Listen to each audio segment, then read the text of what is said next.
We will now consider the effect of fallout in the damaged area. It's generally assumed that large nuclear weapons are more likely to be exploded at or near ground level than high in the air, because the attacker gains an added bonus of fallout without much impairing the heat or blast effects. You'll remember that within 20 miles of ground zero, after the explosion of a 10 megaton weapon, there'll be rings of varying degrees of destruction. It's proposed to call these A, B, C, and D.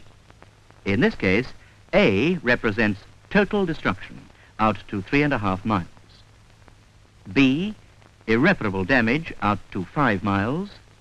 C, severe to moderate damage out to 13 miles. And D, light damage out to 20 miles.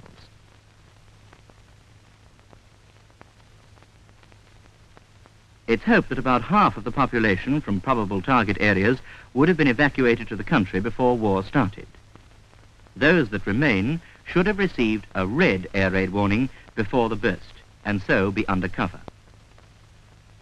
It must be appreciated that areas of A and B damage will have suffered enormous destruction, so it may prove difficult to give any warning of fallout.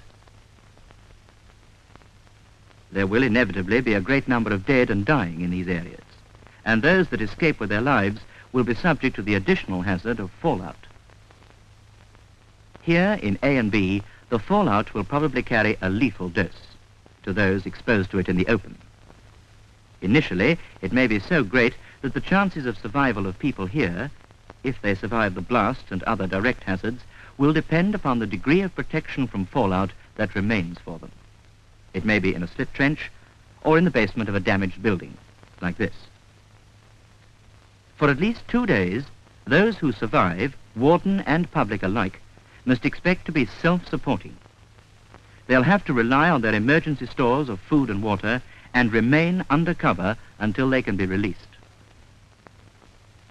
It'll be difficult to know what is happening outside, but in the damaged area, those who have battery-operated wireless sets could be reached by general situation reports and other announcements broadcast on a previously arranged channel.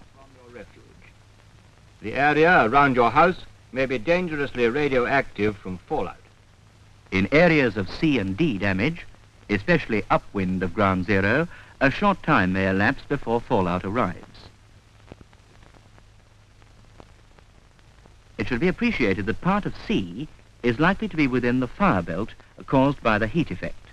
So, in the brief time lapse before fallout arrives, it may be possible to tackle such vital tasks as local firefighting before having to resume shelter. Damage by fire and blast may render some buildings unfit for protection from fallout. In such cases, householders will have to lead their families to alternative shelter. It may be to another building, indicated by the warden, which is less severely damaged, or to their own slit trench in the garden. The warden, during this period, must realize that fallout is no respecter of uniforms. He should take cover as soon as the dose rate approaches the 3 Roentgen per hour mark. Although the National Warning Organization will make every attempt to give the black warning, this may not always be possible. No matter what happens, the responsibility will always be with the man on the spot with the meter. He will give a local warning by whatever means are available. It may be sounded by whistle, by maroons, or by some other means.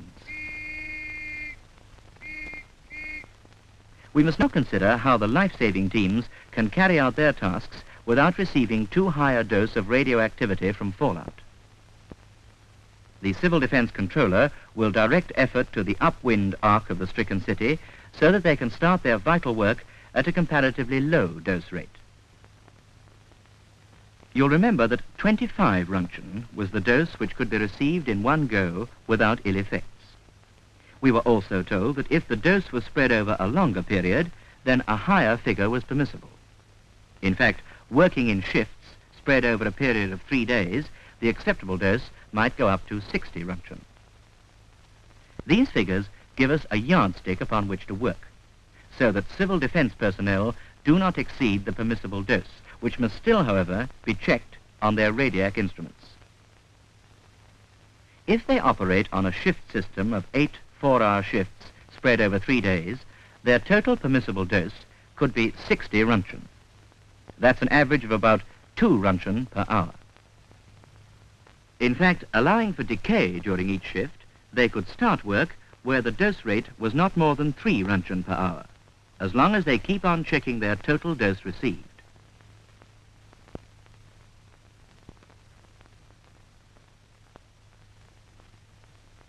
Headquarters will be kept informed of any increase in radioactivity as reconnaissance teams go forward into the damaged area.